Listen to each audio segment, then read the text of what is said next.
Kita hanya menilai sebuah kewajaran saja ya. Jangan sampai kemudian juga memiliki harta yang memang di luar profilnya, yang terlalu berlebih-lebihan sehingga sudah tidak masuk akal lagi.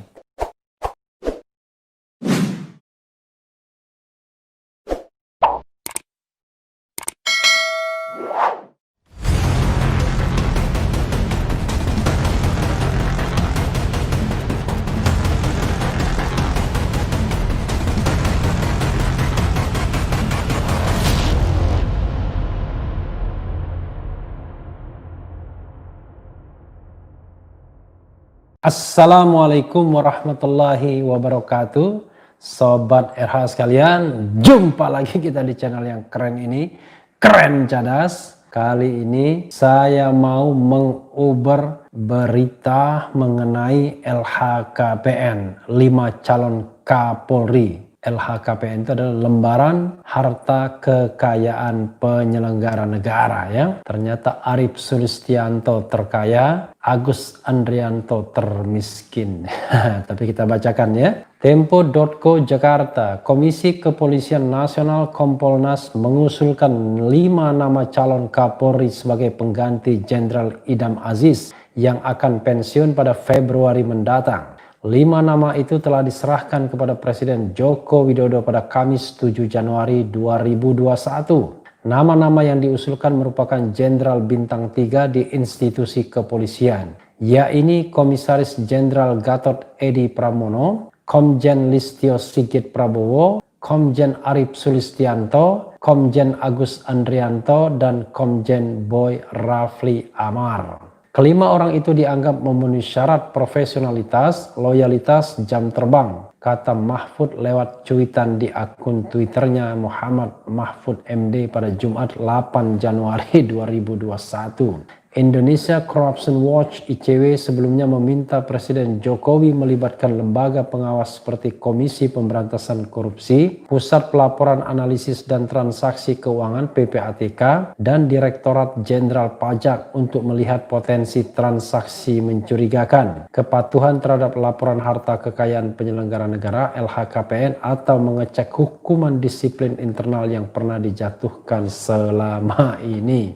Merujuk dari LHKPN, Komjen Arief Sulistianto merupakan calon terkaya. Kepala Lembaga Pendidikan dan Pelatihan Kalemdiklat Polri ini memiliki harta 14,431 miliar berdasarkan LHKPN tahun 2019. Berikut rincian LHKPN 5 calon tersebut. 1. Arief Sulistianto. Total harta kekayaan Kalemdiklat Polri ini sebanyak 14,431 miliar rupiah merujuk LHKPN tahun 2019. Arief tercatat memiliki tanah dan bangunan atau tanah saja senilai 7,036 miliar rupiah yang terletak di Jakarta Timur, Bekasi, Cianjur, Karanganyar, Batam, Jakarta Selatan, Bekasi, Pekanbaru, dan Karanganyar ya. Mayoritas aset tanah dan bangunan merupakan hasil sendiri, tetapi ada juga yang hasil hibah dan warisan. Aset tanah dan bangunan dengan nilai besar yakni tanah dan bangunan di Jakarta Timur senilai 1,6 miliar, tanah dan bangunan di Jakarta Selatan dengan nilai 1 miliar, serta tanah dan bangunan di Bekasi senilai 1,27 miliar. Arief juga mempunyai 4 unit mobil, yakni Toyota Kijang Innova tahun 2011, Toyota Alphard tahun 2009, Toyota Avanza tahun 2009, dan Honda HR-V RUI 15E tahun 2016. Total nilai aset kendaraan ini 1,27 miliar rupiah. Mantan Kepala Badan Reserse Kriminal Mabes Polri ini pun tercatat memiliki harta bergerak lainnya senilai 2,256 miliar serta kas dan setara kas senilai 3,86 miliar ya. 2. Gatot Edi Pramono, Wakil Kepala Kepolisian Republik Indonesia ini memiliki harta kekayaan 10,78 miliar berdasarkan LHKPN yang dilaporkan 2 November 2020. Ia tercatat memiliki tanah dan bangunan senilai 7,24 miliar yang tersebar di Jakarta Barat, Bogor, Tangerang, dan Sukabumi. Aset tak bergerak dengan nilai terbesar adalah tanah seluas 5.185 meter persegi di Tangerang dengan nilai 1,55 miliar. Gatot juga memiliki 2 unit tanah dan bangunan di Jakarta Barat, masing-masing dengan nilai aset 1,23 miliar dan 1,71 miliar. Sobat Era, kita bacakan ya. Walaupun harga tanah dan bangunannya sedikit tidak masuk akal ya, tapi ya kita terus bacakan. Kemudian Gatot tercatat mempunyai sejumlah mobil, yakni Suzuki Jimny tahun 2019, Mini Cooper tahun 2011, serta 2 Toyota Land Cruiser tahun 2013 dan 2014. Mempunyai sejumlah mobil, yakni Suzuki Jimny tahun 2019, semuanya senilai 1,968 miliar. Dia juga mempunyai kas dan setara kas senilai 1,56 miliar rupiah. 3.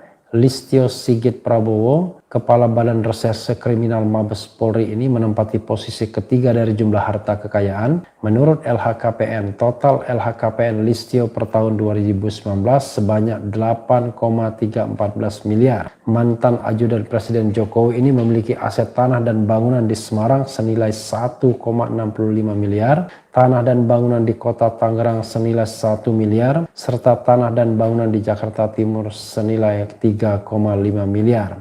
Total nilai aset tanah dan bangunan adalah 6,15 miliar.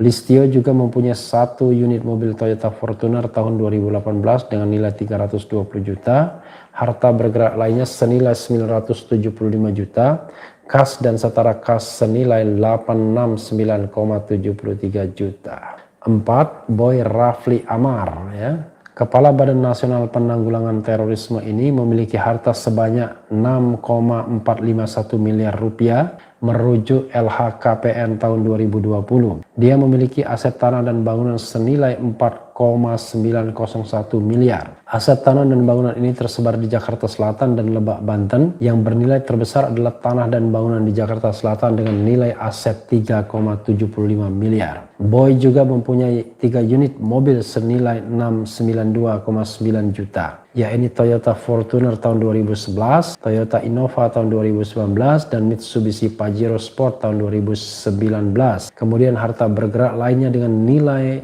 760 juta rupiah, kas dan setara kas 241,18 juta rupiah, serta utang 144,05 juta. 5. Agus Andrianto. Agus Andrianto terakhir melaporkan LHKPN pada November 2016 saat ia masih menjabat sebagai Kepala Bagian Pengendalian Operasi Kepolisian Daerah Sumatera Selatan. Di situs LHKPN KPK belum ada laporan harta terkini saat ia mulai menjabat sebagai Kepala Badan Pemeliharaan Keamanan Polri. Adapun di LHKPN tahun 2016 ini, Agus tercatat memiliki harta kekayaan sebanyak 1,73 miliar, memiliki aset tanah dan bangunan senilai 464,4 juta yang tersebar di Jakarta Timur, warisan dan hibah, dan Musi Banyu Asin hasil sendiri. Aset berupa alat transportasi yang dimiliki Agus adalah mobil Toyota Vios tahun 2003, Nissan Grand Livina tahun 2012, Mitsubishi Pajero Sport 2015. Ketiganya bernilai 470 juta. Selain itu, Agus Andrianto memiliki harta logam mulia senilai 38 juta, serta giro dan setara kas senilai 361 juta. Ya, Sobat Era sekalian ya, itu tadi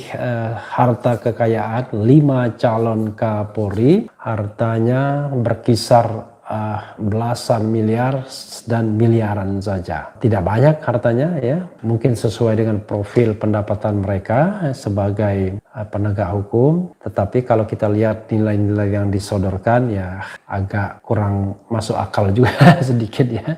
Artinya nilai-nilai yang disodorkan terlalu murah ya, karena harga tanah dan bangunan di Jakarta misalnya untuk sekelas Komjen itu bernilai cuma misalnya Gatot memiliki 2 unit tanah dan bangunan di Jakarta Barat masing-masing 1,23 miliar dan 1,71 miliar. Kira-kira tanahnya seperti apa, bangunannya seperti apa yang nilainya cuma 1,23 miliar ya. Barangkali NJOP saja yang dilaporkan, tapi nilai realnya itu bisa berkali-kali lipat dari itu. Jadi sebenarnya kalau pakai harga pasar ya hartanya jauh lebih banyak ya. Mungkin rumah yang 1,23 miliar ini kalau pakai harga pasar ya mungkin 3-4 kali lipat ya, bahkan 5 kali lipat.